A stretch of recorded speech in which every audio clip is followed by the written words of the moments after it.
Hands down, the latest addition to the DC Universe, Joker Folie à Deux, will be touted as the most controversial film of the year that will spark debate amongst all of the fans. You don't really even have to be a big fan to understand just how wrong this crazy train goes. To add on to that, I've come to realize that I'm in the minority here, against the mass disapproval for it as well. I definitely have a different take, but before I set the scene for you, realize I'm not going to be spoiling the movie.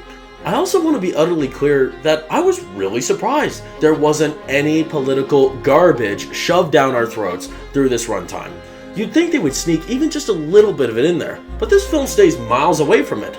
This video, however, is a cautionary tale to reveal a harsh reality that cannot be undone, that this is not a Joker movie. As crazy as it sounds, it cannot be denied. When you see it for the first time, you'll definitely understand.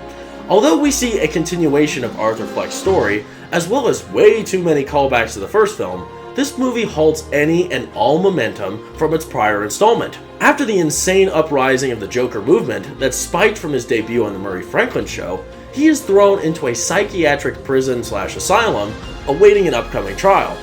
He is no longer this flamboyant, confident madman that we saw in the later half of the last film though. He is right back to being an insecure, empty, weightless man awaiting death row. Now, I can't blame him for the dread for what's to come, but that doesn't excuse this sudden flip that came to be off-screen. I know we all hate when that happens. His fire for the Joker persona starts to rekindle though, once he runs into Lee, which is pretty much Harley Quinn, and he finally finds the will to live again. The two develop a pretty compelling relationship that maintains the primary focus of the entire movie. The farther this relationship goes shows the undoing of everything that had been building up to the evolution from Arthur Fleck to Joker, however.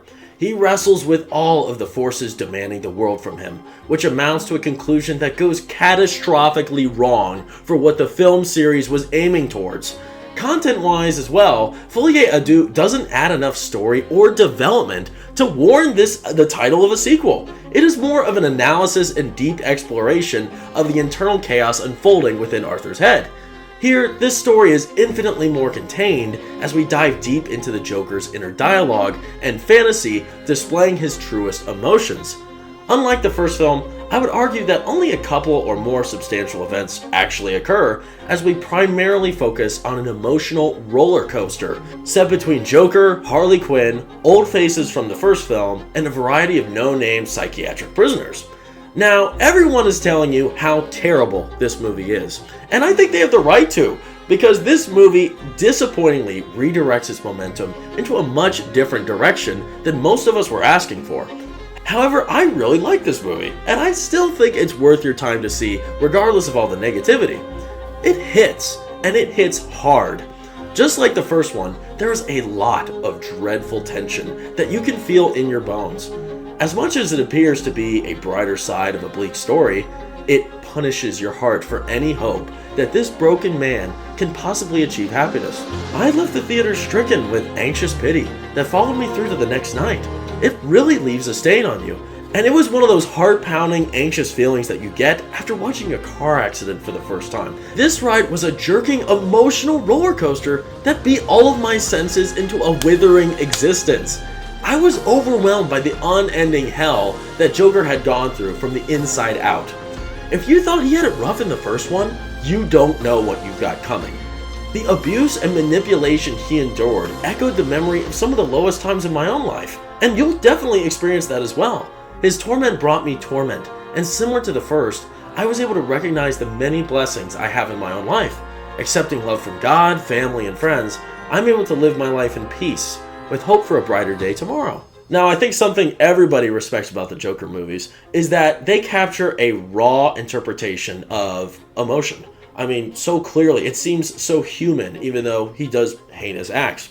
This movie follows suit, and we are provided with a surprisingly raw reflection of a common mistake a lot of men make when pursuing a relationship of any sorts. We get caught up in the music, riding a wave that promises paradise once we deny our intuition. It always seems so silly to resist, because everything has just lined up perfectly. What can possibly go wrong, right? But it is at that time when you let your guard down, when it all falls apart, and you are left a fool. Without a loving base from family, that pain swells deep. And this could be applicable for a lot of different elements of your life, but I know we've all definitely faced that at some point, and this movie perfectly reflects that. And you know, I really liked about 90% of the movie. Not so much the last 30 minutes and the one weird scene in the middle of the film. I liked most of it though. All the musical scenes were a blast to watch, and I'm not really a musical guy, but it was just fun, and it felt like a lot of them did have meaning, and that they really did reflect what was going on in Arthur's head, like the way he's figuring out his relationship with Harley Quinn, how he feels about the situation of going to court. I mean, a lot of this is reflected in those dance and music scenes, and I feel like a lot of people are looking over that.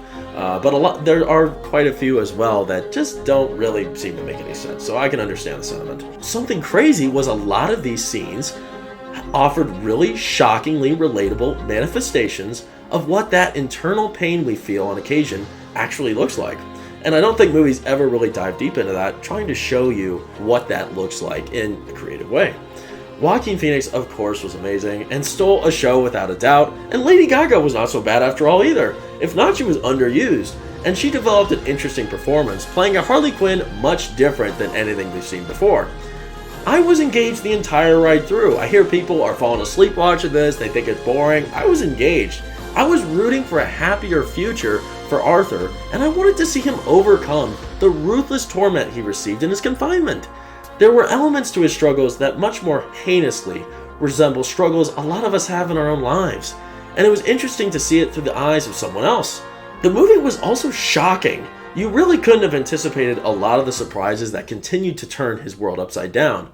And it pains me to say it though, that the last 20 minutes kill the movie and completely ruin any satisfaction I would have once I left the film. It's in all honesty. Do yourself a favor and just leave the theater when you start to get wind of what I'm warning you of. You'll thank me later. Now, of course, the movie is rated R. How can there be a Joker movie without it, right?